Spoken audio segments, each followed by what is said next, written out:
Imagine you're handed a book. It's old, like, really old, roughly 600 years old. The pages are made of calfskin vellum, worn soft and golden at the edges. The ink is still vivid after all this time, and there are illustrations, beautiful, intricate, strange illustrations. Plants that don't match any known species on Earth. Women bathing in pools of green liquid connected by elaborate pipe systems. Circular astronomical charts with tiny figures around the edges.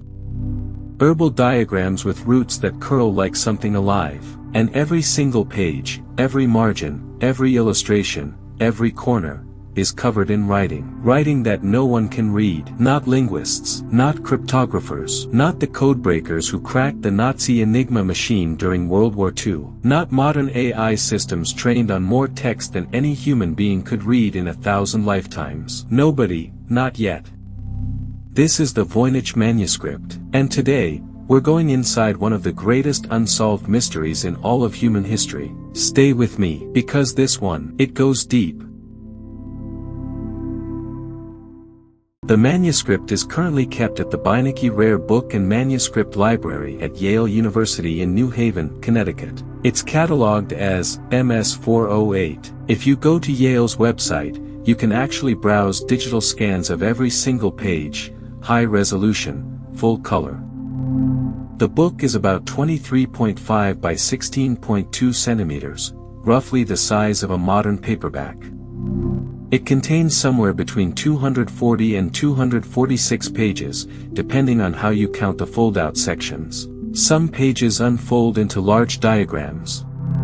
The vellum, that's the animal skin parchment, is made from calfskin. The ink appears to be iron gall ink, which was common in medieval Europe. The illustrations have been organized by researchers into sections based on their apparent themes.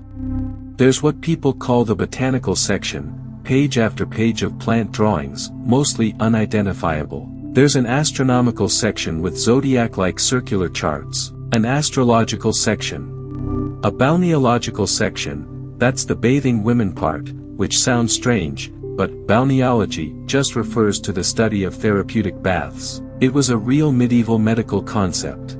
Every section, every page, written in that same impossible script.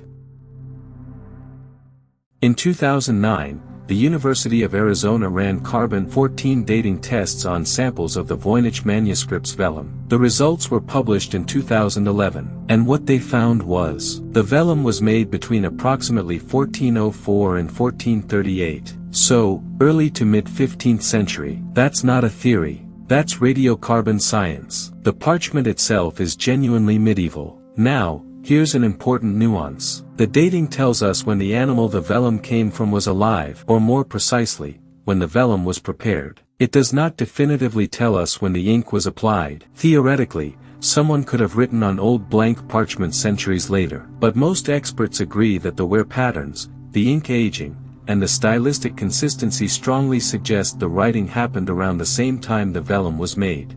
There was also a chemical analysis of the ink pigments, conducted by Macron Associates, a leading materials analysis company. Results were consistent with 15th century materials, no modern chemicals, no forgery indicators. This thing is genuinely old.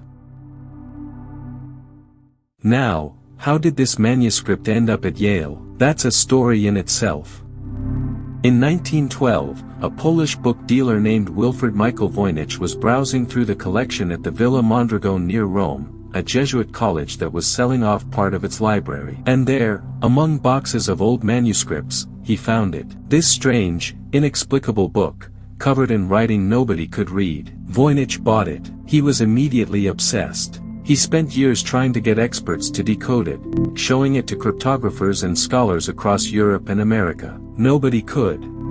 He died in 1930 without ever knowing what it said. After his death, the manuscript passed to a rare book dealer named H.P. Krauss, who tried to sell it for $160,000, an enormous sum in 1960. He couldn't find a buyer. Eventually, in 1969, he donated it to Yale University, where it has lived ever since. Here's a fascinating detail from the manuscript's paper trail. Voynich found a letter tucked inside the book dated 1666, written in Latin. In it, A Bohemian doctor named Johannes Marcus Marci writes to Athanasius Kircher, a famous Jesuit scholar who was known for his work on ancient scripts. Marci says he's sending the book in hopes that Kircher might decode it. And in the letter, he mentions a rumor, just a rumor, that the manuscript had once been purchased by Holy Roman Emperor Rudolph II for 600 gold ducats. That was an extraordinary amount of money. Rudolph was famously obsessed with the occult and the mysterious. He collected curiosities from all over the world. This manuscript would have been exactly his kind of thing.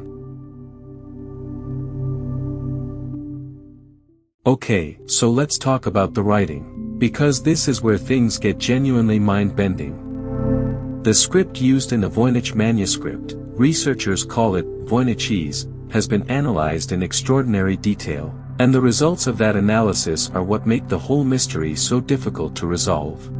Here's the thing, if you just invented a fake language, scribbled down random symbols to make a document look like writing, there are statistical patterns that would give you away.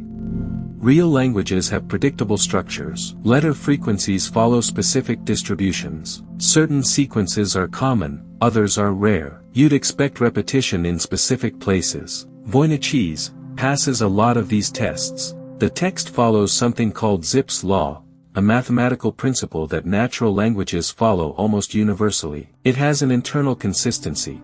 Certain symbols almost always appear at the beginnings of words, others almost always appear at the ends, others almost always appear in the middle. The word lengths follow patterns similar to medieval Latin or Arabic. Certain word sequences repeat across pages in ways that suggest real grammar, real syntax. The entropy, a measure of information density, falls within the range of natural human languages. But there's almost no repetition between sections. The botanical section uses different vocabulary than the astronomical section.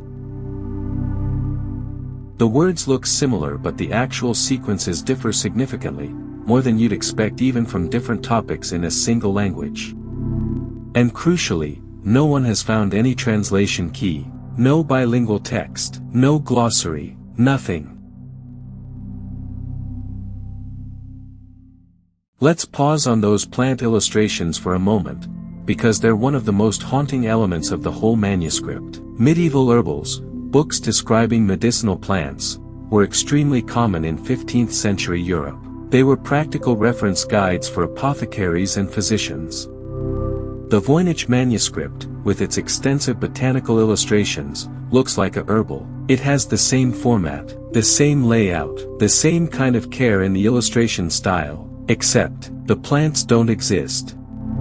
Botanists and plant taxonomists have gone through every single illustration in the manuscript's botanical section, and with very rare, arguable exceptions, none of the plants depicted match any known species. The root structures are wrong, the leaf arrangements are wrong, the flowers are wrong. Some look like composites, as if someone took the roots of one plant, the leaves of another, the flowers of a third, and stitched them together.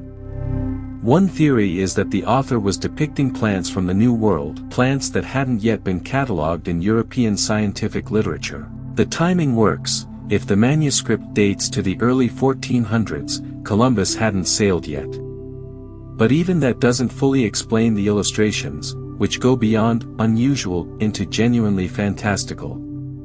Some researchers have argued that the plants might represent plants in a stylized or symbolic way, the way medieval alchemical texts used imagery that was never meant to be literal. Maybe the author wasn't drawing real plants.